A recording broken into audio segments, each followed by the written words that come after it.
Aujourd'hui, on va parler de la surconsommation. La surconsommation, on s'interrogeait un petit peu de savoir ce qui s'était passé pour qu'on en arrive au point où on en est arrivé maintenant. Donc on va développer ça derrière. Et pour développer ça, nous avons deux intervenants, Gabriel Ponce et Romain Nerville, qui sont tous deux membres des Shifters Languedoc-Roussillon, et qui vont vous présenter chacun deux perspectives différentes sur cet aspect de la surconsommation. Avant ça, je vais vous donner quelques petites informations et puis une petite introduction sur cette surconsommation. La première chose, ce sera de définir de quoi on parle. De quoi on parle quand on parle de surconsommation. Alors je vais lire la définition qui est sur l'écran parce que c'est important qu'on soit bien sur le même mode de fonctionnement, je dirais, sur le même thème, on est bien d'accord. Surconsommation, donc, elle se caractérise par l'achat ou la consommation de biens et de services au-delà de ce qui est nécessaire pour satisfaire nos besoins de base. Et en d'autres termes, ça veut dire qu'on consomme, mais de manière excessive et de façon compulsive. On en reparlera plus tard et on verra quels sont les phénomènes et les mécanismes qui se mettent derrière tout ça pour faire fonctionner cette addiction, on va l'appeler comme ça, à la consommation.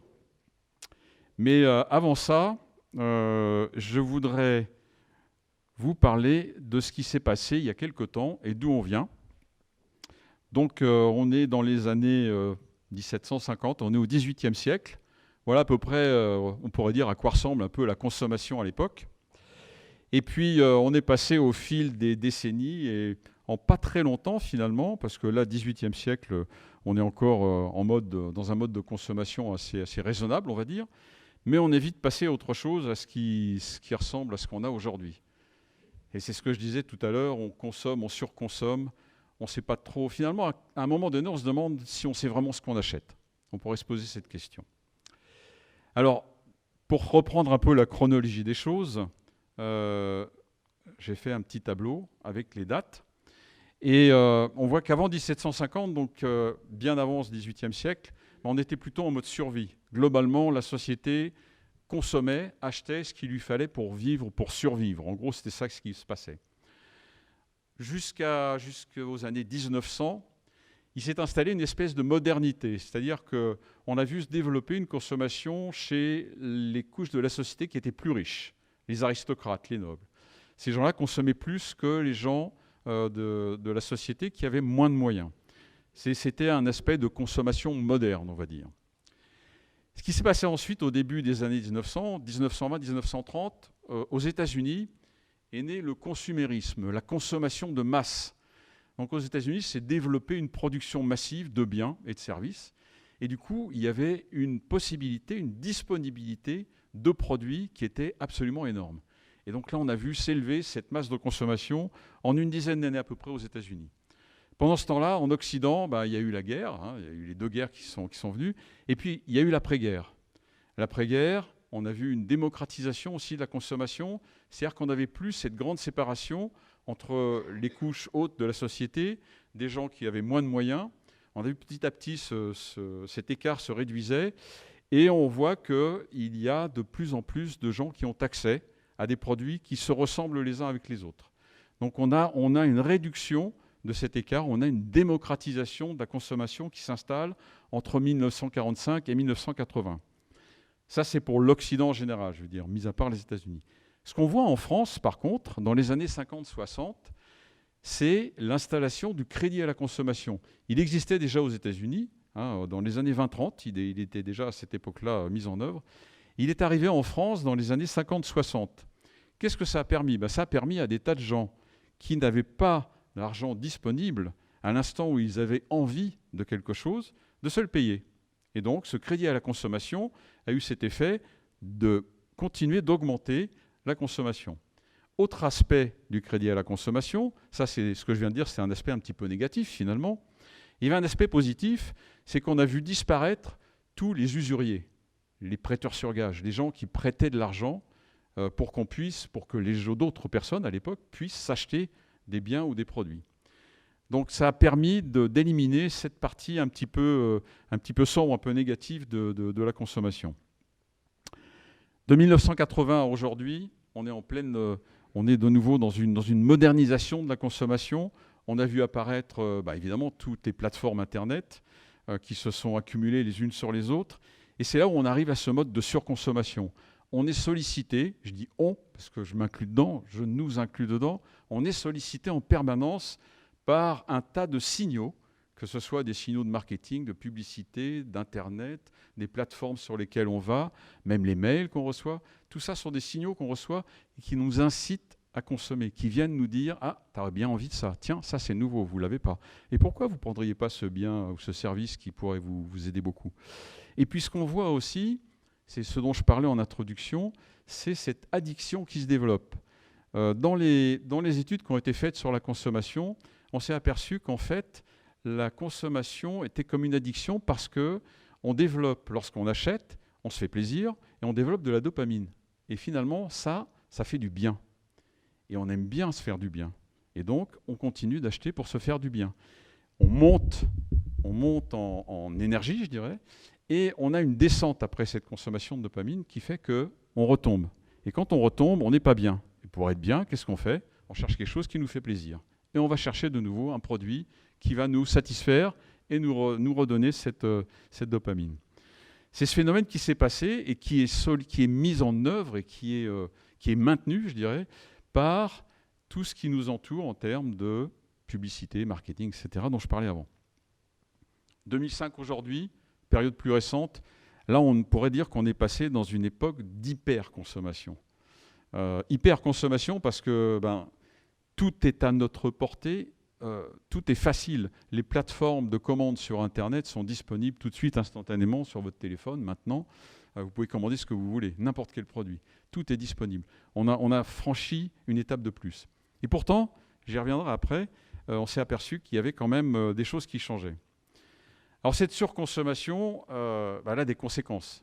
Elle n'est pas juste comme ça, et puis on se dit mince, on consomme trop. Non, ça a des conséquences. Ça a des conséquences psychologiques sur l'individu lui-même. On s'est aperçu que cette surconsommation, elle répondait à des états psychologiques, à une nécessité de plaire, souvent, en société, sur un aspect plus individuel, à combler un vide intérieur que l'individu peut ressentir. On a cette nécessité aussi, pour certains individus, d'être à la pointe de la société, à la pointe du progrès, acheter le dernier appareil, la dernière tablette, le dernier téléphone, pour être vraiment à la pointe de tout. Donc il y a ce besoin, un besoin de paraître, un besoin d'autosatisfaction. Sur la société, là on a un autre aspect. Cette surconsommation, elle a finalement creusé les écarts entre les individus. De quelle manière? Avant, au début du 20e siècle, fin 19e, début 20e, on pouvait aller prendre des bains, par exemple. Il y avait des bains-douches publics. On allait prendre des bains. Et on allait aux bains-douches publics et on se retrouvait avec des gens. Et on parlait avec ces gens-là. Quand on a pu s'acheter une baignoire, on n'allait plus au bain public. Et on prenait son petit bain tranquillement chez soi. Isolation. Donc cette surconsommation, cette disponibilité de biens qui s'est introduite dans notre vie quotidienne, alors je dis toujours nous, parce que je place ça au niveau de la société et on en fait partie comme citoyens, ce qui s'est installé a fait que finalement les écarts se sont creusés entre les individus. Toutes ces connexions sociales qui existaient avant disparaissent petit à petit. La pire de toutes étant les écrans. Vous avez tous en tête des images de gens au restaurant, 6 personnes autour d'une table, 6 téléphones, 6 têtes baissées. Okay, ça se voit souvent. Et je ne parle pas de nos enfants et de nos petits-enfants. Bon. Donc on a toujours accès à tous ces biens qui sont standardisés. Et un autre objet qui est venu s'installer aussi, qui a fait que ça a contribué à cette surconsommation, c'est la télévision. La télévision qui a augmenté en puissance, qui était au début le petit écran, ce qu'on appelait le petit écran, puis maintenant qui est présente partout. Et à des heures très matinales jusqu'à des heures extrêmement tardives. Il vous est arrivé, je pense comme moi, de passer devant des immeubles le matin très tôt, en allant bosser, il fait nuit encore, et des fois on voit des fenêtres où il est clair qu'il y a des écrans de télévision allumés. Et on se demande ce que les gens regardent à 6h30 du matin. Mais il y a des gens qui vivent avec ça. ça leur va. Ça fait partie de leur vie. C'est normal. Il faut savoir accepter ça aussi. Donc sur la société, ça a eu cet impact. Sur l'économie, bien évidemment, ça a eu un impact positif parce que surconsommer, ça permet de produire plus, donc ça permet de faire bouger l'économie, ça permet de la faire monter, et les gens qui ont les yeux rivés sur le PIB sont très contents. Mais ça a un autre aspect aussi, il se passe autre chose, c'est qu'on s'aperçoit qu'il s'est amorcé depuis quelques années une déconsommation. Une déconsommation qui est due à 3 facteurs. D'abord, il y a un vieillissement de la population. Quand on vieillit, je cherche des plus jeunes, voilà. Quand on vieillit, on est tous un petit peu dans cette position, finalement, nous tous ici, on achète moins en fait. On a moins de besoins qu'avant. Et peut-être qu'on raisonne un peu plus et qu'on ne répond pas de la même manière aux sollicitations. L'autre chose qui s'est passée, c'est qu'il y a eu un effet de saturation. On a déjà plein de choses, on a déjà tout. Qu'est-ce qu'on va s'acheter encore ? Je vais vous faire, tiens, je vais vous donner un exemple très personnel. J'ai fêté mon anniversaire il n'y a pas longtemps. Qu'est-ce que je pouvais bien me faire offrir ? Franchement, je ne savais pas. Je ne savais pas quoi répondre. Quand on me disait « Qu'est-ce que tu veux comme cadeau ?» Je regarde autour de moi, j'ai plein de choses. Je n'ai pas besoin qu'on m'offre quelque chose. Je dis aux gens « Venez, je serais content que vous soyez là pour manger avec moi. » Mais c'est tout. Et à un moment donné, on est saturé. On n'a plus de besoin. Donc il y a cet effet de saturation qui mène tout doucement à cette déconsommation. Et la troisième chose, c'est qu'il y a aussi une diminution du pouvoir d'achat. D'accord ? Il y a de moins en moins de possibilités, même si on a de plus en plus de produits à des tarifs ou à des prix très bas, le pouvoir d'achat, lui, a diminué. Donc ces trois paramètres ont fait qu'on voit qu'il y a une légère déconsommation qui s'installe. J'insiste sur le mot légère parce qu'on n'est pas encore arrivé là. Et puis celle sur laquelle je laisserai probablement Romain et Gabriel parler, ils en parleront probablement, c'est l'impact sur les limites planétaires, l'impact sur notre Terre, sur la planète, sur l'eau, sur les minerais, sur tout ce qu'on a besoin, ce dont on a besoin pour pouvoir produire tout ce qu'on veut se payer. Avant de leur laisser la parole, j'ai quelques chiffres dont je voudrais vous faire part, parce que je pense que c'est bien d'avoir des ordres de grandeur. Il est probable que Gabriel ou Romain vous en donneront aussi, mais c'est intéressant. La consommation moyenne des Français, ça représente 55% du PIB, la moitié. D'accord ? Donc c'est énorme. Ça s'est multiplié par 4 en 50 ans. Okay. On a en moyenne 10 000 objets par individu, en moyenne, tout compris. On parle des couverts, on parle des casseroles, on parle de la télé, on parle de tout. À peu près 10 000. Il y a seulement 100 ans, on en avait que 300 par individu en moyenne. On a quand même multiplié.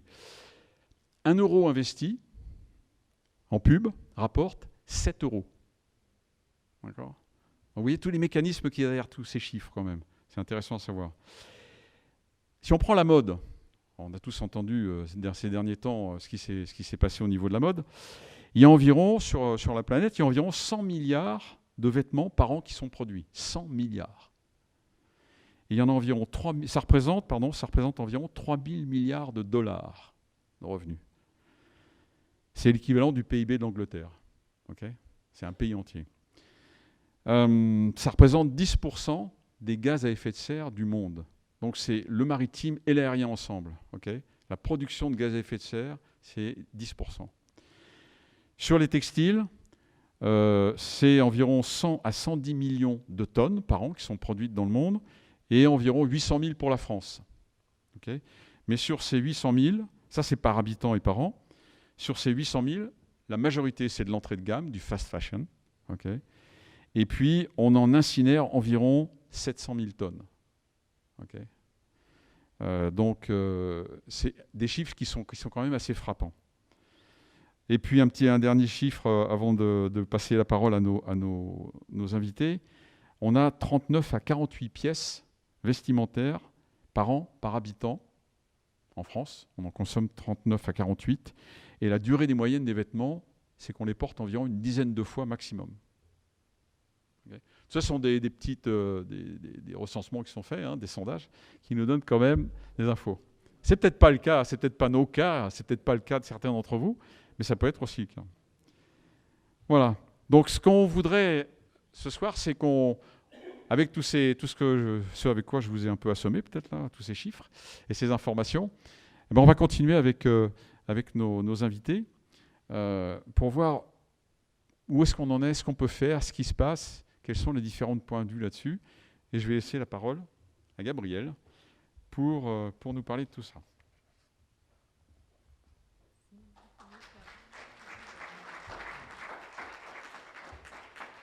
Bonjour à tous et à toutes.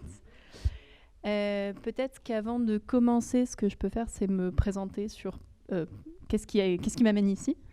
Donc effectivement, nous on fait partie avec Romain des Shifters, qui est une association qui vise à éclairer les consciences sur le changement climatique. Donc ma présentation va être très tournée sur le climat.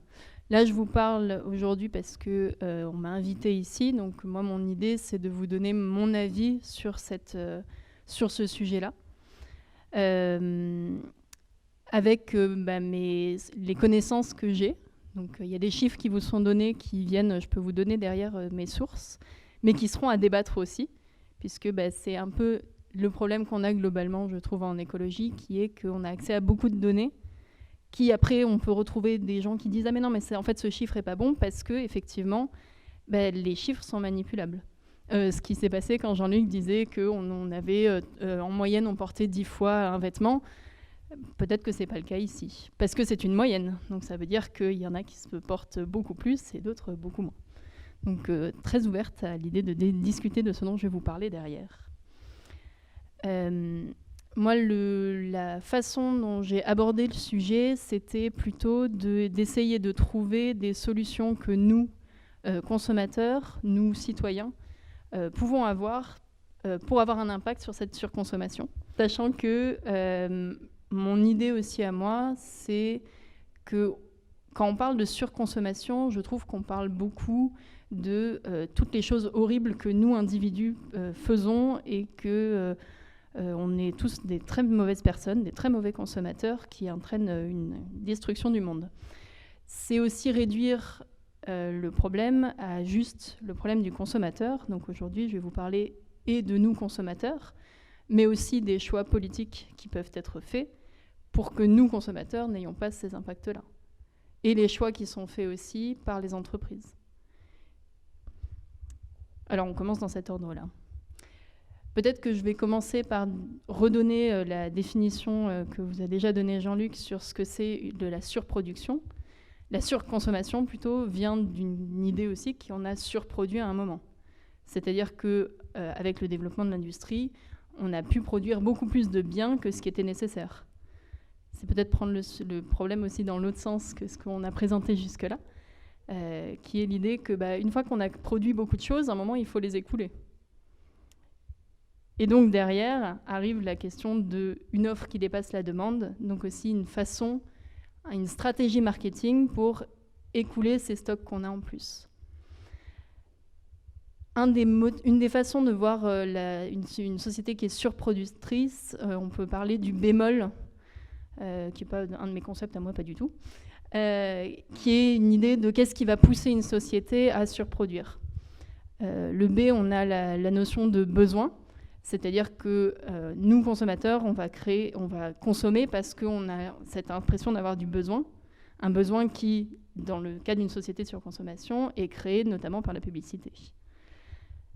On a des notions d'extension du marché, l'idée que dans la mesure où on est dans un monde mondialisé, une innovation qui aura lieu à un endroit va pouvoir être répliquée facilement et à moindre coût à un autre endroit.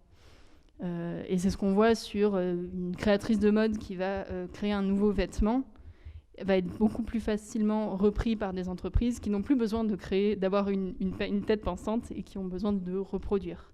Ce qui permet de reproduire à moindre coût des objets qui sont tout le temps modifiés. Dans mon M de mon bémol, on a la marchandisation de ce qui était gratuit. On peut penser au stop, au covoiturage, qui étaient des services gratuits, qui sont toujours des services gratuits, mais dans lesquels on a aujourd'hui des plateformes qui permettent de marchandiser ces échanges qu'on pouvait faire avant entre citoyens. Le O, on a l'obsolescence programmée, dont Romain vous reparlera plus en détail, je pense. Et la dernière partie, le L pour le low cost, le fait que puisqu'on produit des objets à bas coût, on peut aussi les vendre à moindre coût, et ce qui fait qu'on en consomme plus puisqu'ils sont moins chers. Ça, c'était pour poser ensemble les bases. On arrive sur nous en tant que consommateurs, qu'est-ce qu'on peut faire ? La première partie, pour moi, ça va être de comprendre d'un point de vue psychologique qu'est-ce qui se passe dans la consommation. Et l'image que je vous mets à côté, qui m'a fait... J'ai adoré cette histoire. Diderot a écrit, donc là, ce que vous avez, c'est un vrai livre que vous pouvez acheter, qui est Diderot, qui a écrit « Le regret sur ma vieille robe de chambre ». Dans lequel il raconte le fait que, donc, à un moment où il a de l'argent qui lui permet d'acheter une nouvelle robe de chambre qui est donc très belle, et que suite à l'achat de cette robe de chambre, il rentre chez lui et se rend compte qu'en fait, son canapé n'est pas si beau que ça, puis tout le reste du salon non plus, donc il commence par changer le canapé, et puis tout le reste du salon, et puis finalement, il est en dette. Il avait un excès d'argent qui lui a permis d'acheter un nouvel objet. Et du coup, au regard de ce nouvel objet, toutes ses autres possessions sont moins intéressantes. Et je trouve que cet essai résonne encore aujourd'hui, à la fois sur, pour moi, les 2 points que je vous mets là, le fait qu'on est, et on a toujours été dans une société dans laquelle on est défini par ce qu'on possède. Aujourd'hui, je me suis habillée, contente pour vous, et dès que je suis arrivée, dès qu'on s'est rencontrés, vous avez eu une idée sur qui j'étais. Parce que j'ai choisi des vêtements aussi qui renvoient ça. Je serais arrivée en tailleur, vous n'auriez peut-être pas le même avis sur moi. Vous êtes déjà construit un avis. Que ce soit bien ou en mal, en tout cas, c'est quelque chose qui nous définit aujourd'hui dans notre société. Là, je vous parle des vêtements, mais ce serait vrai si j'étais arrivée dans une voiture, ce serait vrai si j'étais arrivée en vélo. Nos possessions, aujourd'hui, nous définissent par rapport aux autres. L'autre partie, c'est l'idée de rechanger tout mon salon parce que j'ai une nouvelle robe de chambre. Les possessions qui sont nouvelles, elles ont plus de valeur et par effet de comparaison, les anciennes ont l'air plus ternes. Ce qui est aussi un moteur de j'ai envie d'acheter de nouvelles choses. Cet effet psychologique, il est aussi renforcé par une façon dont on a de consommer qui est montrée comme positive sur beaucoup de choses. Sur le jetable, où je vous mets des exemples il peut être présenté comme plus hygiénique, plus pratique, plus économique. On peut prendre typiquement dans cet exemple les serviettes hygiéniques, les serviettes menstruelles. Elles sont présentées comme plus hygiéniques parce qu'on n'a pas besoin de les laver, on peut juste les jeter. Elles peuvent être présentées comme plus pratiques parce qu'on n'a pas besoin de les laver. Elles peuvent être présentées comme plus économiques parce qu'au moment de les acheter, elles sont moins chères. L'autre partie de comment on nous montre que continuer à consommer, c'est positif, où on entretient cette idée, c'est par l'idée du tri et du recyclage. Le fait de dire qu'il existe des filières pour finalement retraiter ce truc qu'on va jeter, ça nous enlève une partie de la culpabilité de le donner, le jeter, s'en débarrasser en tout cas. Ce renouvellement, il est aussi, en tout cas pour la partie vêtements, il est aussi poussé par les modes qui, par définition, sont définis par le fait qu'à un moment, il faut changer. Avec ça, qu'est-ce qu'on peut faire ?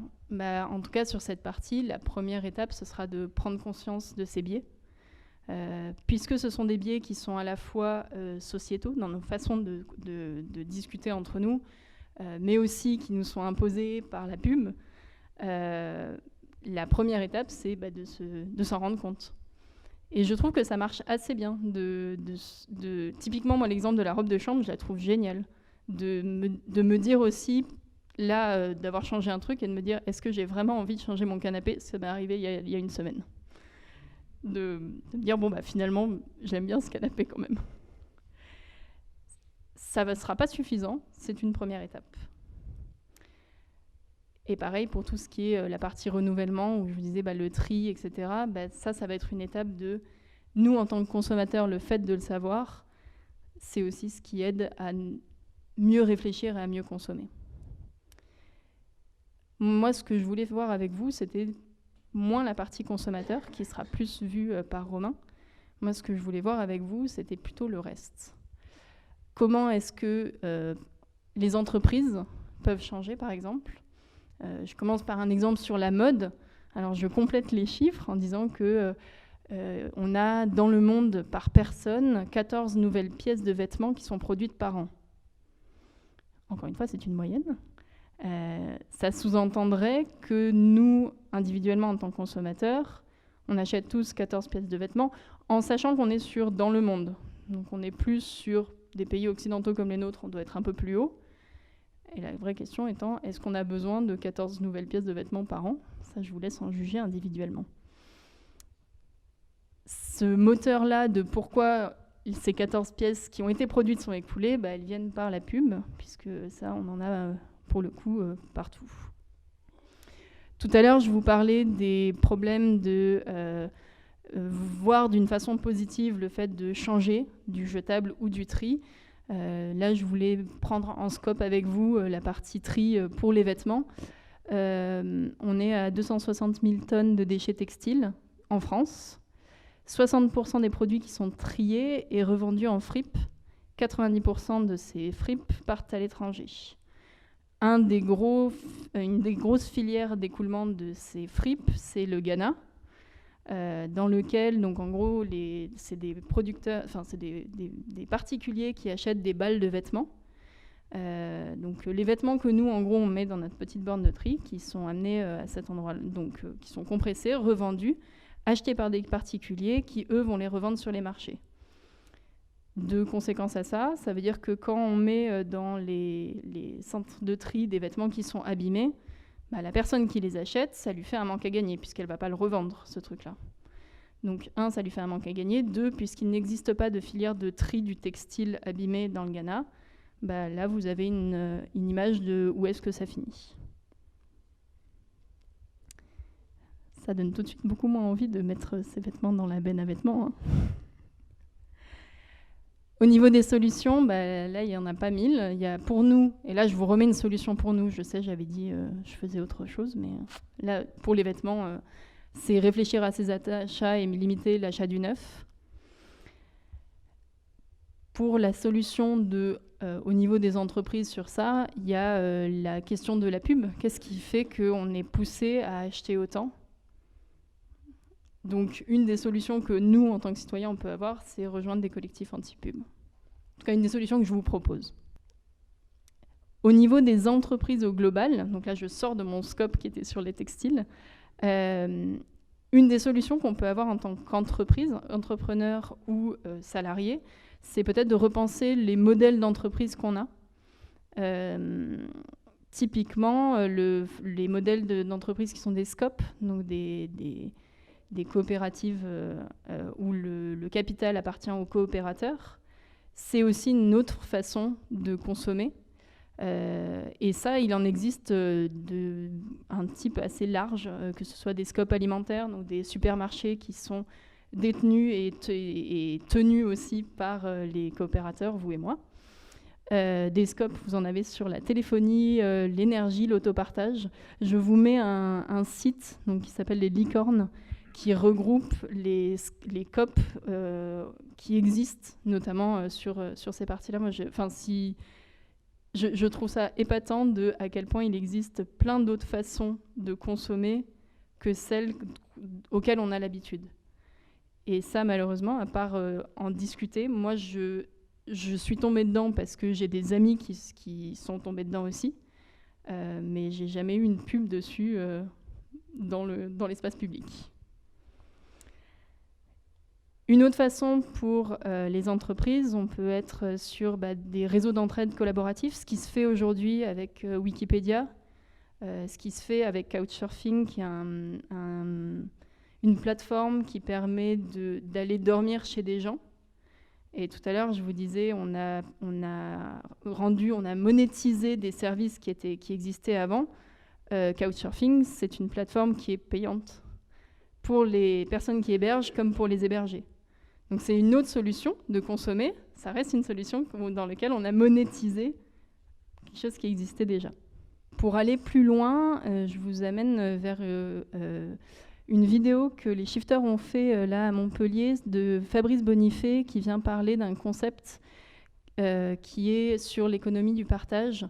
L'idée que un des gros changements vers lesquels les entreprises pourraient aller, c'est qu'au lieu d'acheter un objet, on achèterait un service. Typiquement, au lieu d'acheter des ampoules, on achète un service de lumière, ce qui a des conséquences considérables sur la façon dont on va produire des objets. C'est-à-dire que si vous êtes une entreprise et qu'aujourd'hui vous vendez des ampoules, vous avez un intérêt à ce que votre ampoule, elle grille assez vite pour qu'on vous rachète une nouvelle ampoule. Si vous êtes une entreprise qui vend un service de lumière, vous avez au contraire un intérêt à ce que votre ampoule, elle dure le plus longtemps possible pour ne pas avoir à aller changer cette ampoule. Ces modèles d'entreprise-là, ce changement de paradigme, c'est une des façons de réfléchir à le concept d'obsolescence programmée. Et ça, nous, en tant que citoyens ou personnes ici, pour ce qu'on peut faire au niveau des entreprises, pour la partie scope, c'est en rejoindre ou en créer. Pour la partie réseau, c'est d'y participer.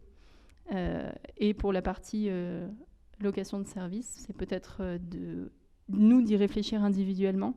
Je sais que nous, on avait parlé du fait que ça commence à se développer aussi en France, mais je n'ai pas eu assez le temps de rechercher les différentes filières pour vous en parler sûrement.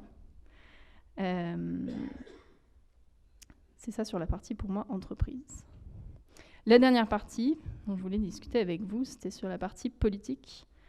Qu'est-ce qu'on peut faire, nous, d'un point de vue politique ? Une des premières parties, c'est de légiférer. Typiquement, les solutions de pollueur-payeur, donc les gens qui polluent reversent de l'argent pour réparer leur pollution. Sachant qu'aujourd'hui, on a quand même des problèmes sur ces lois existent, elles ne sont pas toujours bien fléchées, elles sont toujours régulièrement contournées. L'autre partie sur la surconsommation, on a l'idée d'arrêter de détruire les invendus, donc des lois qui permettraient d'arrêter de détruire les invendus, chose qui existe aussi aujourd'hui. Et pareil, je ne vais pas finir sur une note très joyeuse là, si je vous fais ça. Mais pareil, détruire les invendus, ça a aussi des conséquences quand la loi est mal faite à la base. Tout à l'heure, je vous ai mis une super image là, pour la seconde main en vous disant de limiter l'achat. Cette image, elle vient d'un magasin qui revend de la seconde main. Et en l'occurrence, là, on est chez Kiabi. Kiabi, comme les autres, ont une loi qui leur interdit aujourd'hui de détruire les invendus vestimentaires, ce qui était fait avant. Donc, qu'est-ce qu'ils ont fait ? Ils ont créé un magasin Kiabi seconde main dans lequel ces habits qui à la base étaient détruits et pour lesquels ils payaient des taxes d'ordures, aujourd'hui ils vont dans ces magasins et ils nous les revendent, alors moins cher certes, mais ils nous les revendent quand même avec un petit côté greenwashing de regardez, on fait de la seconde main. C'est une des conséquences de cette loi sur l'arrêt de la destruction des invendus. Ça veut dire que d'une part, ces lois doivent être notamment créées, mais elles doivent être encadrées, et que nous, en tant que citoyens, on peut aussi les dénoncer, en tout cas dénoncer les vices qui sont aujourd'hui pris. Un des concepts avec lesquels je voulais discuter avec vous, c'était la notion de dépendance au chemin. C'est-à-dire que aujourd'hui, quand on choisit un chemin, on va y rester plus accroché. Typiquement, quand on va choisir... Alors, je peux vous prendre l'exemple de la Suède. La Suède, elle a choisi de créer des incinérateurs pour ses déchets, qui est un choix de destruction de ses déchets. Sauf qu'aujourd'hui, ces incinérateurs, ils n'arrivent pas à fonctionner en temps réel. Donc la Suède, elle importe des déchets des autres pays pour faire fonctionner ces incinérateurs. Je vous parle de ça dans l'idée de dire cette notion de dépendance au chemin, une fois qu'on a choisi un mode de fonctionnement, on va avoir tendance à rester dans ce mode de fonctionnement parce que, en fait, on a investi de l'argent dedans. On peut prendre l'idée des téléphones dont on discutait tout à l'heure avec Romain. Aujourd'hui, les services publics sont beaucoup accessibles, de plus en plus accessibles uniquement ou majoritairement par des téléphones, par des ordinateurs. Aujourd'hui, ça devient de plus en plus compliqué, si on ne veut plus avoir de smartphone, d'accéder aux services publics. On a créé une dépendance au chemin par des choix qu'on a fait aussi. Ça veut dire que les choix politiques qu'on fait aujourd'hui doivent être pris en compte avec cette idée-là aussi que ça n'a pas non seulement une conséquence maintenant, mais ça aura une conséquence sur le long terme, parce que ça aura un coût d'autant plus élevé si on veut changer de chemin plus tard.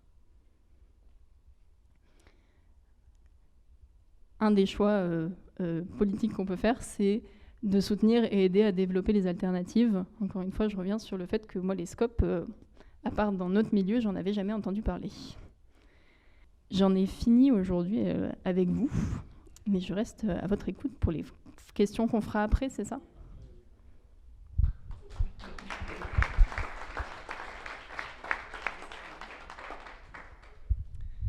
Merci Gabriel. Bonsoir à tous. Et voilà, bonjour. Je m'appelle Romain. Je suis aussi shifter à Montpellier. Je vais garder ça dans la main. Je travaille dans le numérique, donc je vais vous parler de ça au début. Ça fait toute ma carrière. Là, j'ai 40 ans dans quelques mois. Et donc, une quinzaine d'années à travailler là-dedans. Et j'ai aussi suivi un chemin de la même façon qu'avec l'écologie, la consommation, le climat. J'ai suivi un chemin au début très optimiste. Tout va être facile dans la vie. Le monde est simple et le monde existe pour que je m'amuse dedans et que je consomme plein de choses. Et en avançant, on apprend plein de choses. Et sur le numérique, pareil. Donc le numérique, c'est virtuel, mais pas que, parce qu'on en a l'image de sa vie derrière l'écran de mon téléphone, de mon ordinateur. C'est juste des petits électrons, ça pèse rien. Dans mon ordinateur, il pèse pas plus quand je regarde 10 films sur Netflix ou quand j'achète plein de choses. Ça marche tout seul, c'est que de l'électricité à la rigueur. Mais justement, c'est quand même beaucoup d'électricité, de plus en plus, et beaucoup d'autres ressources qui sont un peu cachées derrière. Vous vous doutez que les machines, qui sont des merveilles de technologie, ne tombent pas du ciel comme ça. Et justement, pour être chaque année plus petites, plus puissantes, elles sont toujours plus condensées de technologies et de terres rares qu'il faut aller chercher et raffiner dans le monde et que ça consomme énormément de ressources. Pas seulement de l'énergie, mais aussi ça retourne des paysages entiers. Le raffinage est toujours compliqué. Et on reviendra un peu plus tard sur l'obsolescence programmée, mais tous, on se sent piégé dans une boucle où il était bien mon iPhone depuis 2-3 ans, mais là, il commence à être lent, et puis mes copains, ils ont tous le numéro 14, le numéro 17, et moi, j'arrive plus à installer des applis, et on se retrouve forcé d'acheter la génération prochaine. Donc il y a une course à toujours générer plus de production et de consommation, chacun d'un nouveau smartphone, d'un nouvel ordinateur. C'est le cas, vous, en tant que consommateur, c'est le cas pour aussi toutes les entreprises qui ont toujours besoin de nouveaux serveurs, de nouvelles puces, de nouvelles machines. Donc les machines qui constituent chez vous ce qu'on appelle les terminaux, la manière dont vous accédez aux services numériques, et l'infrastructure que vous ne voyez pas, qui fait tourner toute l'industrie, c'est un parc qui est renouvelé en permanence et qui pèse à peu près en énergie la moitié de la consommation mondiale et en France. Une moitié chez vous de brancher votre chargeur tous les jours, une moitié de faire tourner, de construire les machines et de les faire tourner de l'autre côté du câble. Donc les ressources matérielles sont énormes et les ressources énergétiques sont énormes et augmentent beaucoup. C'est surtout ça qui est préoccupant, parce qu'à la rigueur, si on s'était mis à utiliser des ordinateurs qui n'existaient pas il y a 50 ans et que ça prend 3-4% de l'électricité, c'est quand même très utile les ordinateurs, on est tous d'accord. Mais ça ne fait qu'augmenter à une période où on essaye d'électrifier beaucoup de choses qui ne le sont pas. On aimerait bien que tous les transports soient électriques, que les voitures soient électriques pour qu'il n'y ait plus de pollution et de CO2 dans l'atmosphère, d'électrifier l'industrie, Et toutes ces choses-là vont être en compétition pour une énergie électrique qui ne peut pas non plus être décuplée tant que ça. Et le numérique est en énorme augmentation. Je vais vous montrer des courbes. On pourra revenir sur le détail et les sources de ça si ça vous intéresse. Globalement, une chose à retenir quand vous le regardez, c'est que la forme part comme ça. Et si vous regardez les années, c'est des petites échelles de temps. Ce n'est pas sur 50 ou 100 ans que ça monte comme ça. C'est tous les 5 à 10 ans. En jaune, c'était ce qu'on se donnait comme objectif pour que ça aille bien. En bleu, c'est ce qu'on constate. Et en bleu ciel, c'est ce qu'on voit est en train d'arriver, qu'on n'avait même pas prévu, mais que c'est vraiment sur les dernières années. Donc ça, c'est la consommation en France des data centers. Et il y a les chiffres sur le monde aussi, où en gros, entre 2014 et 2024, donc sur une dizaine d'années, on est passé de 165 à 420 TWh. Donc ça triple en une dizaine d'années. C'est très rapide. Et ça augmente chaque année plus rapidement. C'était 7% par an sur les premières années, c'est passé à 13%. Donc si vous faites du jardinage, vous voyez vos plantes, à quelle vitesse elles poussent. Si vous avez des enfants, vous voyez à quelle vitesse ils poussent. 13% par an, c'est énorme. C'est quelque chose qu'il faut garder à l'œil. On ne peut pas le voir encore grandir comme ça très longtemps. Donc ça, c'est juste pour se dire que cette tendance, et en plus on a l'impression que mine de rien, ça fait une quinzaine d'années qu'on est sur Internet, on connaît. Mais c'est en permanence en évolution et on fait toujours plus de choses avec, mais ça se matérialise derrière en fait. C'est pas le même Internet que ce qu'on avait en 2002 quand on s'envoyait 10 mails par jour et qu'en fait on faisait pas tant de choses que ça dessus. Donc on a un usage qui permet beaucoup de choses, beaucoup de divertissement, beaucoup de côté pratique aussi dans la vie, et un accès à l'information. Il ne faut pas le jeter à la poubelle, c'est super Internet. Moi je bosse dedans, j'en suis très content. Mais avoir conscience que ça consomme énormément d'énergie et de ressources, et que c'est quelque chose qu'on peut questionner. Je vais maintenant vous parler de plusieurs phénomènes qu'il vaut mieux avoir en tête aussi pour comprendre comment les choses marchent en fait derrière cette industrie. Il y a l'obsolescence programmée qu'on a évoqué. C'est le fait que c'est quand même plus pratique pour les vendeurs d'ordinateurs de vous en vendre plus souvent. Et toutes les machines comme les ordinateurs et les smartphones fonctionnent avec la machine elle-même et le logiciel qui est installé dessus, le système d'exploitation et les différents programmes. Et l'un va avec l'autre. La machine doit être assez puissante pour faire tourner les logiciels doivent correspondre à ce qu'il vous faut pour vos besoins. Aujourd'hui, je veux regarder un film et je sais pas, les codecs aujourd'hui pour aller sur Internet, c'est comme si un site Internet aujourd'hui, par exemple, j'aurais du mal à le faire tourner sur mon ordinateur d'il y a 15 ans. Et il y a une course à toujours vous vendre une nouvelle machine parce que c'est plus intéressant de ne pas soutenir toutes les versions du logiciel. Et on trouvait déjà ça très bien de regarder des films en 720 pixels il y a 10 ans. Et maintenant, on regarde tout en 1080, en 4K, en HD, le plus possible. Et on ne pourrait pas revenir à ce qui était déjà très bien il y a 10 ans. Donc il y a une course à vous faire toujours consommer plus de qualité et une expérience toujours plus raffinée, toujours plus extrême, dont vous n'aviez pas besoin, que personne n'a demandé. Est-ce que vous avez demandé la 5G ? Est-ce que parmi vous, quelqu'un était super content d'entendre qu'on allait passer du réseau 4G au réseau 5G ? Et pourtant, maintenant vos téléphones vont être tous compatibles avec la 5G, que nous n'avions pas demandé. Et bientôt, votre téléphone 4G ne pourra plus vous servir, ni pour téléphoner, ni pour vous diriger.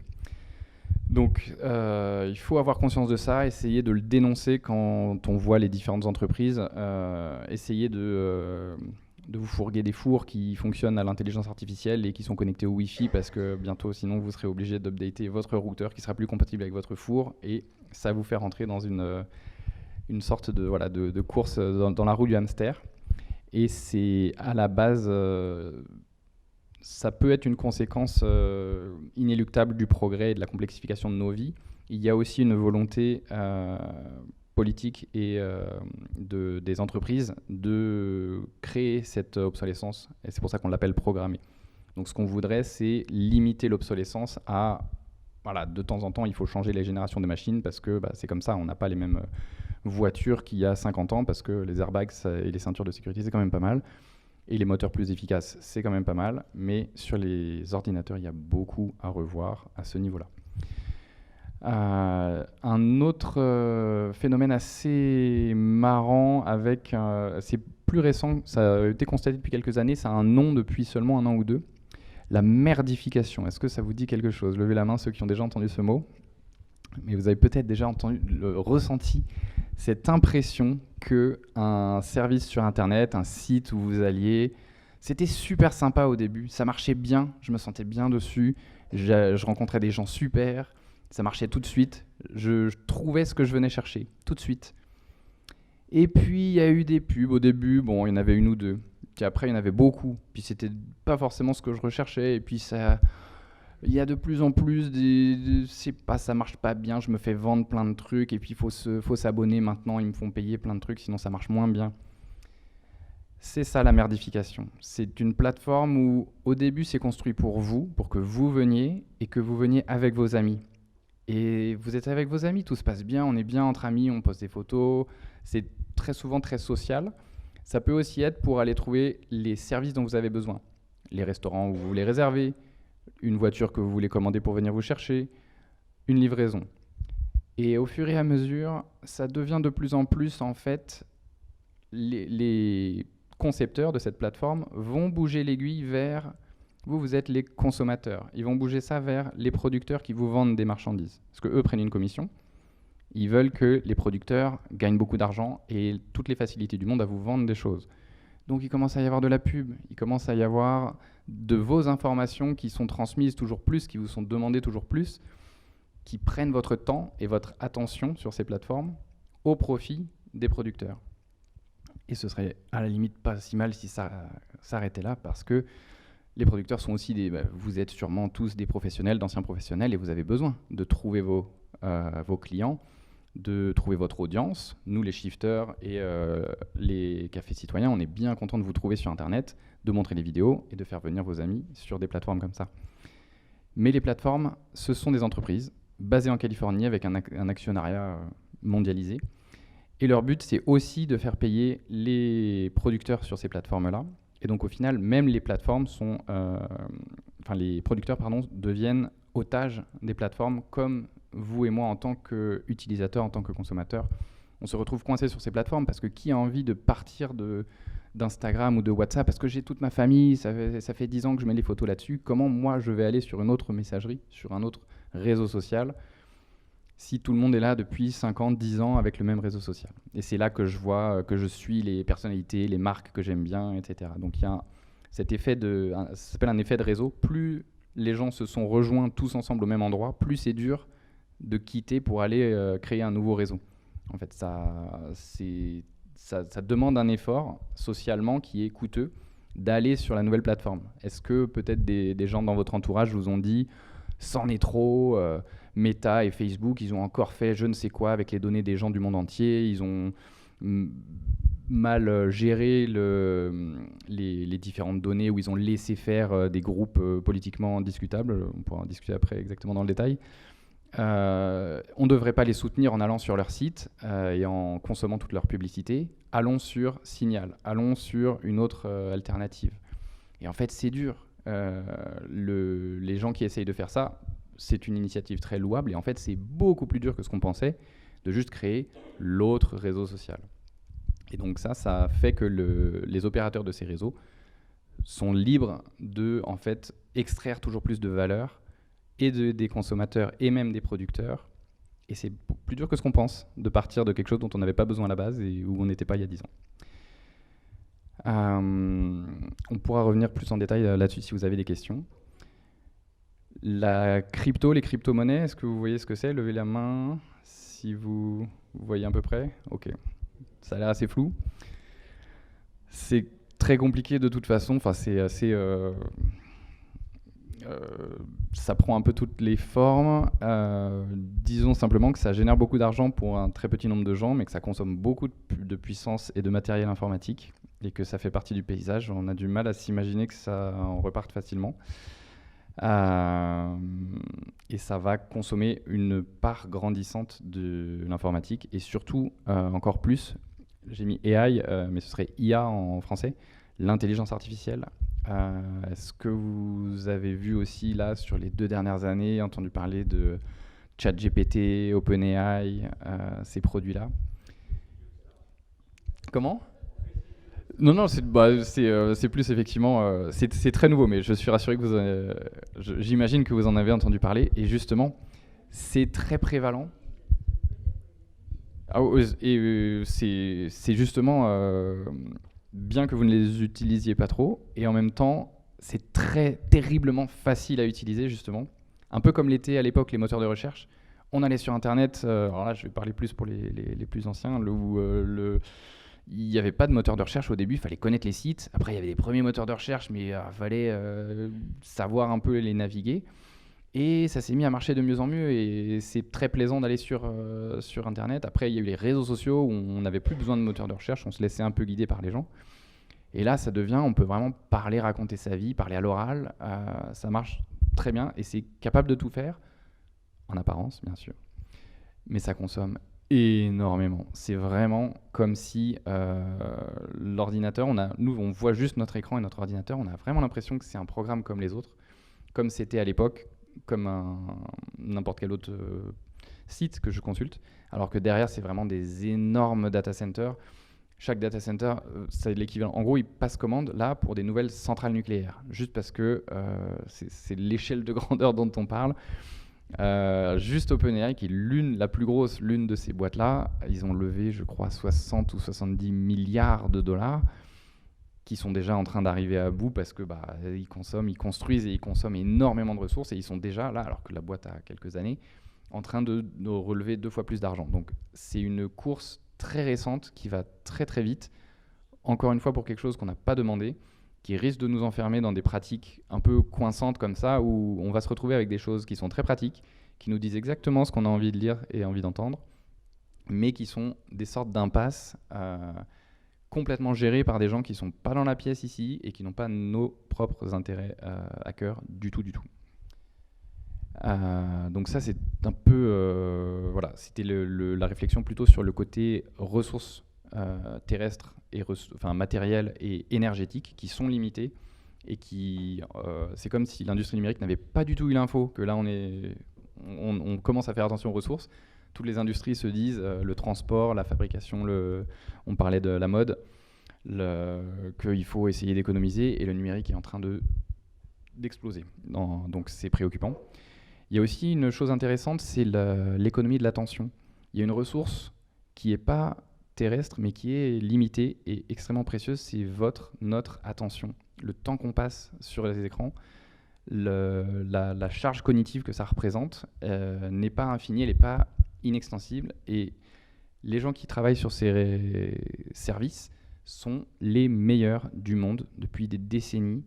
Les gens qui ont créé à l'époque les moteurs de recherche puis les réseaux sociaux, c'est de très grands ingénieurs, de très grands architectes de produits numériques. C'est aussi des psychologues, des chercheurs en neurosciences et en cognition, les meilleurs du monde. Et ça fait des décennies qu'ils se posent la question: comment je vends quelque chose, comment je fais revenir ces personnes-là, comment je les coince pour être sûr que j'ai la plus grande certitude qu'ils vont finir par acheter le produit à l'annonceur dont moi je suis le publicitaire.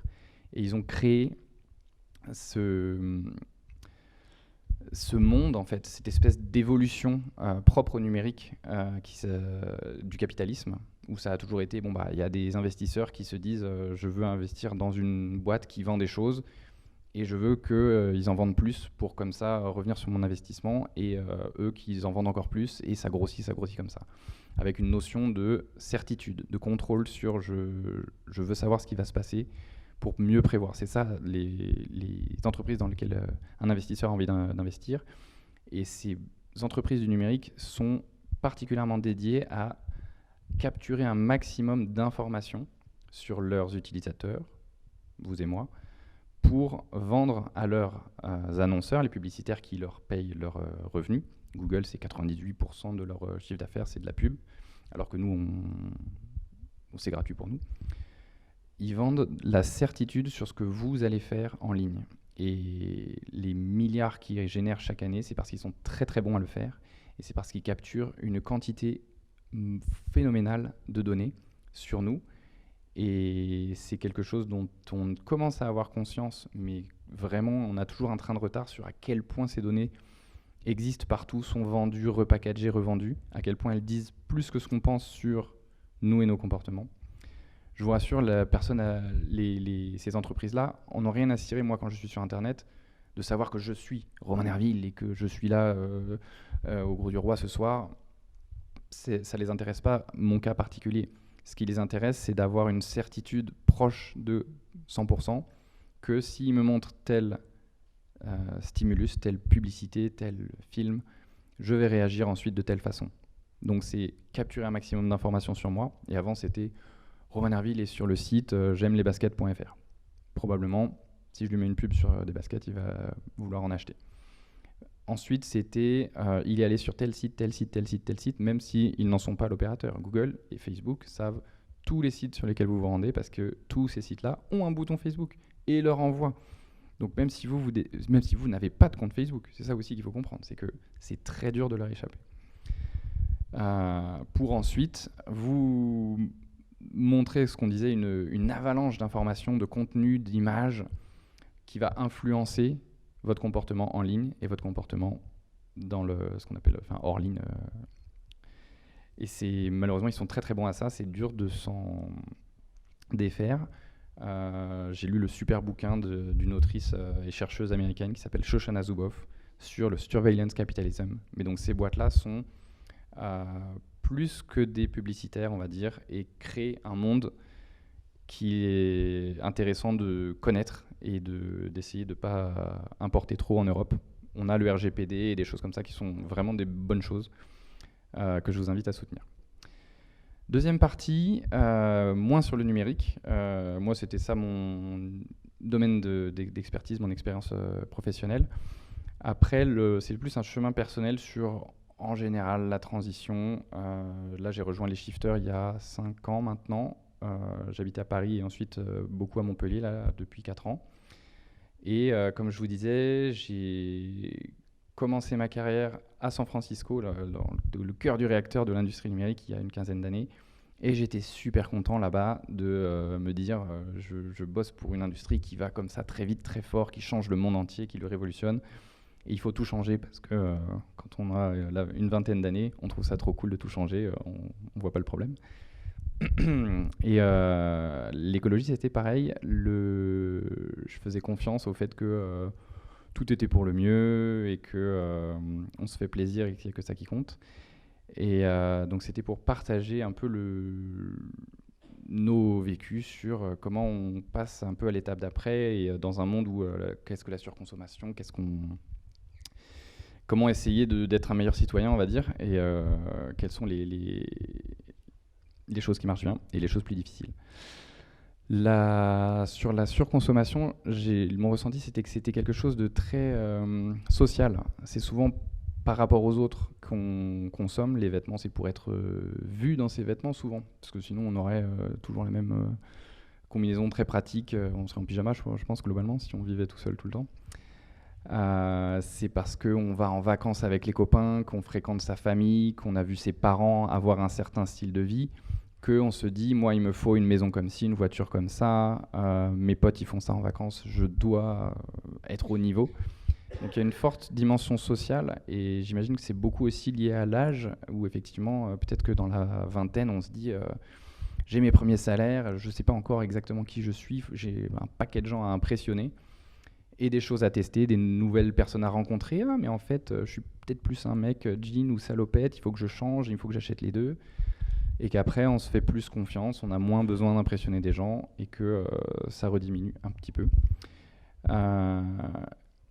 Il y a aussi il faut, je trouve, faire attention aux attentes qu'on a. La surconsommation, c'est quand on a l'impression qu'on a besoin de quelque chose, et ce sont des besoins qui viennent beaucoup d'autre part que nous-mêmes. En réalité, quand on creuse, on peut parler des autres gens dans nos vies, donc les copains, la famille. On peut parler des gens qu'on voit. On est des humains très mimétiques comme créatures. Donc si je vois quelqu'un dans la rue avec un objet, je vais avoir envie du même parce qu'il Si je vois une pub avec quelqu'un qui est dans une belle voiture, avec le sourire au soleil, je vais me dire que moi aussi je veux sourire au soleil, c'est forcément qu'il me faut une voiture comme ça. Et donc la publicité l'a bien compris, même avant Internet, et on est plus que jamais ciblé par toujours plus de contenu comme ça, donc il faut l'accepter qu'on est très vulnérable à ça et essayer de s'en protéger. Donc on est vraiment entre plusieurs marteaux et enclumes à ce niveau-là, d'essayer, mon ressenti là, c'est que vraiment ça fait du bien d'essayer de se recentrer sur de quoi moi j'ai vraiment envie, de quoi moi j'ai vraiment besoin. Parce qu'on peut aussi quand même consommer un peu par envie, bien sûr, il n'y a pas que les besoins primaires, la toute base de la pyramide de Maslow. Il y a pas mal d'épanouissement qui vient aussi au-delà de juste la nourriture et le refuge. L'effet de nouveauté aussi est très fort. Je vous le montrerai après, il y a un petit comique, mais c'est vrai que on a de manière assez inexplicable toujours besoin de nouveautés. Je ne sais pas pourquoi, mais le même pull, la même robe de chambre pour Diderot toute la vie, on se dit qu'il faut du changement, ça fait du bien. Et les enfants, moi, là c'est plutôt très personnel, mais j'ai 2 petits garçons de 5 et 7 ans et j'ai vraiment envie de leur acheter tous les jouets. J'ai envie qu'ils soient trop contents, j'ai envie de leur faire découvrir plein de choses. Et je le constate à quel point c'est complètement irrationnel. Eux ne le demandent pas non plus. En réalité, ils sont toujours contents quand je leur achète un Lego, mais ils n'en ont pas besoin. Et on le sait tous qu'ils n'ont pas besoin de ça, mais je vois ce besoin que j'ai, moi, de leur faire plaisir. Et c'est pareil avec ma femme, c'est pareil quand je vais faire des cadeaux aux copains ou à mes parents. On a très envie de faire plaisir aux autres. Donc c'est aussi une forme de consommation, de montrer qu'on est un bon parent, un bon compagnon. Donc quelques trucs et astuces pour essayer de s'en sortir dans ce monde compliqué où tout conspire à nous faire consommer plus. Un truc tout bête, mais se donner une période de réflexion de quelques jours. Très souvent, ça, en fait, c'était un petit moment, on a vu la pub, on a parlé avec telle personne. Oh là là, j'ai trop envie d'acheter la nouvelle Nespresso ou le Thermomix, la super machine qui fait tout et tout, parce que ma copine en a parlé, ça a l'air génial. Mais 3 jours après, ouais, en fait, effectivement, est-ce que vraiment j'en ai besoin ? Parce que moi, je l'aime bien faire les choses à la main. Donc bon, c'est pas compatible avec la culture actuelle de tout faire au dernier moment, parce que c'est possible sur Internet de faire comme ça. Mais si vous avez quelques jours, essayez. Si vous n'avez pas besoin de cliquer tout de suite, ça aide beaucoup. Fréquenter les bons cercles, ça, je trouve ça très, très important. Il y a des gens dans votre vie, parfois c'est votre famille ou des amis proches dont vous ne pourrez pas vous couper, mais qui vont vous faire consommer plus, qui vont vous mettre dans cette sorte de compétition, cette sorte d'état de besoin plus élevé. Et c'est pas la peine de couper les ponts, mais posez-vous la question. Quel est le cercle où je peux aller et fréquenter, habiller comme je veux, parler de n'importe quelle activité et ça me fera pas me sentir mal. Voilà, par exemple, le café citoyen est un très bon endroit où vous pouvez venir comme vous êtes et il n'y aura pas de compétition. Et donc ça peut être une question de... Voilà, ça revenait un peu à ce que je disais tout à l'heure sur pourquoi je cherche à impressionner ces gens-là et est-ce que vraiment c'est avec des objets et de l'argent que je pense le faire. Pensez à ce qu'on préserve. Ça, bon, j'imagine que si vous êtes là, vous avez un peu la fibre de il y a quelque chose de plus grand que moi auquel j'ai envie d'appartenir et de contribuer. Ça peut être l'écologie, ça peut être autre chose, hein, la préservation du paysage, des oiseaux, du bonheur animal, de votre famille, plein de choses. Mais je trouve que ça aide beaucoup de se rappeler pourquoi je fais ça si je décide de ne pas me faire plaisir, justement. Parce qu'effectivement, comme tout le monde, moi j'adore m'acheter quelque chose, n'importe quoi de nouveau, ça peut être des biens ou des services, de partir en vacances, c'est génial. Mais trouvez-vous ce qui vous fait aussi beaucoup de bien quand vous ne faites pas la chose. Ma femme a lu un jour un bouquin sur l'industrie de la pêche et les effets dramatiques que ça a sur toutes les populations de poissons, de mammifères marins. Et je me souviens qu'elle lisait le livre et elle me disait « Oh là là, Romain, il faut que je te dise. » Et elle avait exactement l'attitude que moi j'avais justement 1 an avant quand je lisais les bouquins sur le climat. Et je lui disais « Oh, Alice, il faut que je te dise. » Elle était vraiment très très mobilisée, quoi, engagée sur sa lecture. Et elle me disait c'est trop grave ce qui se passe, il faut qu'on arrête de manger du poisson. Et elle m'a dit ça comme ça, vraiment, elle a fermé le bouquin, elle a dit il faut qu'on arrête de manger du poisson. Moi, j'aimais bien les sushis, je trouve c'était cool, quoi. Mais la voir, elle, passionnée de nature, d'aller nager avec les poissons, on fait de l'apnée. En fait, c'est devenu plus un bonheur de plus manger des sushis parce que ce qu'on a trouvé en se disant, en fait, on préserve cet univers-là, c'est plus grand. Et c'était beaucoup plus facile que ce que je pensais. Moi, je lui ai dit oui parce que bon, c'est ma femme, je pense que ça se tentait. Puis moi, je lui ai dit on prend plus l'avion, etc. Donc, on s'est échangé des contraintes, ce qui n'est pas forcément facile au premier abord. Et en fait, c'était il y a des années et c'était beaucoup plus facile que ce que je redoutais. Donc, je vous invite aussi à réfléchir comme ça. Qu'est-ce qu'il y a de très grand auquel vous pouvez contribuer? Étudier le dessous des choses, comment elles fonctionnent. Là, c'est un peu ce que vous êtes venu faire ici aussi, apprendre des choses. Moi, sur le numérique, je peux répondre à pas mal de vos questions. C'est toujours plus compliqué que ce qu'on pense. C'est pas forcément ce qui est marqué sur l'étiquette qui est la vérité, donc faut aller creuser. Et souvent, ça donne aussi ça fait découvrir des nouvelles personnes, ça fait découvrir de nouvelles choses, et ça donne un peu moins de goût pour les... Il y a une expression en anglais, you don't want to know how the sausage is made. T'as vraiment pas envie de savoir ce qu'il y a dans la saucisse, là, dans le boudin. Faut juste mange-le, mais pose pas de questions sur comment c'est fait. Et bien, si on pose des questions sur comment c'est fait, on a peut-être un peu moins envie de consommer certaines choses. Donc, la curiosité intellectuelle est un très joli défaut. Et après, connaître les systèmes en place, effectivement, plus d'un point de vue cognitif, psychologique, sociétal, comment marchent les choses. Donc, l'obsolescence programmée, on en a parlé.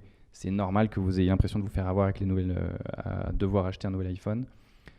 Le FOMO, vous connaissez cet acronyme? FOMO, c'est Fear of Missing Out. On vous donne l'impression que là, vous allez rater le truc. Il se passe un truc trop bien et c'est maintenant. Vous en faites pas partie. Il faut acheter le ticket, maintenant. Il y a des soldes, c'est 50%, mais que jusqu'à ce soir. Il y a un truc rouge qui clignote, il faut que je clique dessus tout de suite, sinon je vais rater le coche. J'ai pas les pantalons fluo comme tout le monde, c'est la mode. Là, c'était les pattes def, mais maintenant, c'est tous les skinny jeans. Ça s'appelle Fear of Missing Out, la peur de rater le train. Et le monde de la pub fonctionne là-dessus. C'est toujours sympa d'être un peu à la mode, mais ne sautez pas sur le nouveau train à chaque fois, ou peut-être se dire les soldes, c'est pareil, il y en a tous les ans, il y aura toujours des choses à vendre. Ça pousse à la consommation, c'est un mécanisme psychologique. On me donne l'impression en plus que c'est un bon plan. Je vais payer moins cher parce que sinon je serais un bozo, je vais payer plus cher la même chose. Et il y a des choses, justement, la manipulation des prix avant les soldes, il y a des sites qui commencent à être pas mal pour ça. Au lieu d'être des comparateurs pour uniquement vous guider vers quel est le site qui va vous le vendre pour moins cher, ça vous dit, mais là, le Thermomix que tu veux acheter à seulement 600 € alors qu'il est à 1200. En vrai, il est à 600 € tout le temps, mais ils l'ont mis à 1200 juste là depuis 15 jours pour te dire que ça fait 50% sur les soldes. Donc, encore une fois, on ne peut pas faire confiance à juste ce qu'on voit au premier niveau, il faut creuser un peu. L'environnement coupé de la pub, ça je recommande aussi, à la fois dans le monde réel et en ligne, de cultiver cette espèce d'hygiène, de ne pas se faire imposer trop de sollicitations publicitaires et autres. Donc les municipalités qui essayent de limiter la pub, c'est super. Et en ligne, essayez de cultiver les sites où vous allez, s'il y a des pubs partout. Il faut se poser la question de pourquoi. Après, souvent les sites de news, les informations sont obligés pour publier d'avoir un peu de pub, mais essayer de se méfier de la pub, de s'éduquer à ne pas regarder ce qu'il y a autour du texte, autour de la vidéo, d'installer les programmes qui vont bien pour pas se faire trop exposer à ça, limiter les traces qu'on laisse en ligne pour que les pubs soient pas trop prévalentes, voire aller sur certains sites, éviter les autres, aller sur certaines apps, éviter d'autres pour pas trop s'en prendre plein les yeux. Parce qu'on ne peut que être victime de ça, c'est trop bien fait pour nos humbles cerveaux de primates. Mais il faut vraiment voir ça comme de l'hygiène, un peu comme on ne va pas dans un endroit où il y a trop de microbes ou de choses comme ça. Et la méthode KonMari, ça je ne sais pas si vous connaissez, c'est une japonaise qui a écrit un livre et qui a fait une série Netflix aussi. Ça, c'est votre tiroir une fois que vous appliquez sa méthode. Et moi maintenant, mon tiroir ressemble presque à ça. Mais ça consiste à regarder les affaires que vous avez chez vous. Mais c'est tout, hein, ça peut être les vêtements, les ciseaux dans le tiroir, les outils, les souvenirs. Chaque objet, je vous la fais courte, hein, mais il y a tout un bouquin. Vous le regardez et vous vous dites, est-ce que ça m'apporte de la joie, là tout de suite, et est-ce que j'en ai besoin, je l'ai utilisé dans les 6 derniers mois. Si c'est non, je jette. Et alors vraiment, vous vous dites, c'est pas possible, je vais jeter 90% de ce qu'il y a chez moi, parce que je l'ai pas forcément eu. C'est utile, ça peut être utile, un bocal en verre, le pot de confiture Bonne Maman. Là, tout de suite, j'ai rien dedans, mais un jour, j'aurais peut-être besoin de ranger des punaises dedans. Donc je le garde. Mais ça m'a pas servi depuis 4 ans, et en fait, j'en ai 4 qui pourrissent en haut de ma cuisine. Et est-ce que vraiment ça m'apporte de la joie ? Non. Et ce t-shirt que j'ai acheté parce que y avait une vague dessus, je trouvais ça joli, et en vrai, ça m'apporte pas de joie. Et en vrai, ça fait 5 ans que je l'ai pas mis. Et elle vous emmène dans une espèce de démarche où on se retrouve à vraiment faire le ménage et à découvrir à quel point ça fait du bien d'avoir moins de choses chez soi. C'est étonnant. Moi, je suis je garde tout, j'ai envie d'avoir plein de choses au cas où, parce que si jamais on est en randonnée et qu'il pleut, il faudrait qu'on ait aussi des sacs de couchage comme ci et comme ça. On ne sait jamais ce qui peut arriver. Donc j'ai très envie d'avoir plein d'objets au cas où, n'importe quelle situation. Elle se dit, en vrai, 99% des jours dans votre vie, c'est à peu près un cadre connu. Vous n'avez pas besoin de beaucoup d'objets. Et le bonheur, la paix et vraiment le bien-être, c'est ça le mot, qu'on ressent quand on a fait le ménage comme ça, c'est comme le meilleur nettoyage de printemps que vous ayez fait, x10. Enfin, c'est vraiment, je recommande. Et après, une fois qu'on est comme ça, on n'a pas envie de courir racheter des choses non plus. Et voilà, je voulais finir sur ce petit webcomic. C'est un artiste que j'aime bien sur Internet, où on voit le personnage qui achète quelque chose en ligne, où il y a marqué New Object, et donc le facteur lui amène. Je vous fais la lecture parce que c'est un peu petit, je ne sais pas si tout le monde voit. Et vous voyez comme quand il l'a dans la main, son nouvel objet, le nouvel disparaît très vite. Et c'est toujours comme ça. Effectivement, c'est comme ce que disait Jean-Luc, on achète les choses pour la nouveauté, mais très très vite, ça retombe. Et dites-moi, moi je suis pas sûr, est-ce qu'il avait un petit sourire au début et après non, ou est-ce que c'est exactement la même chose ? J'ai l'impression qu'il avait un tout petit peu de bonheur et qu'après il fait oh.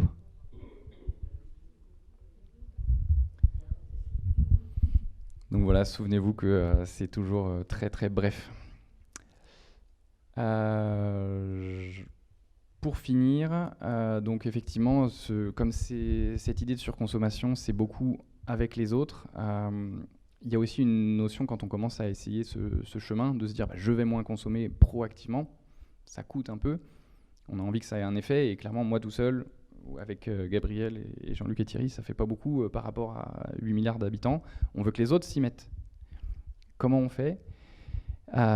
C'est un peu comme pour le climat ou toutes ces choses-là, l'idée de leur dire tu dois le faire parce que j'ai envie, ça marche pas trop.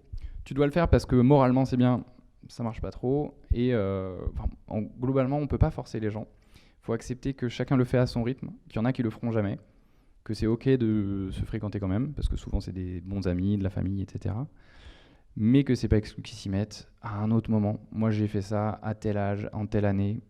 J'avais l'impression pendant 1 an ou 2 que pourquoi tout le monde s'y met pas, je comprends pas. En fait, chacun le fait à son rythme, mais il y a beaucoup de gens qui le font et tout le monde finit par s'y mettre. On est plus nombreux que ce qu'on croit. Et c'est vraiment plus par l'exemple. Commencez, vous aurez un peu l'impression d'être tout seul au début, c'est normal. Vous êtes loin d'être tout seul et c'est ça qui marche. Et nous, depuis là, on est parti faire des grandes vacances en famille en train. On va assez loin, on va au Maroc, on va en Écosse, ça prend 2 jours. On prend plus l'avion.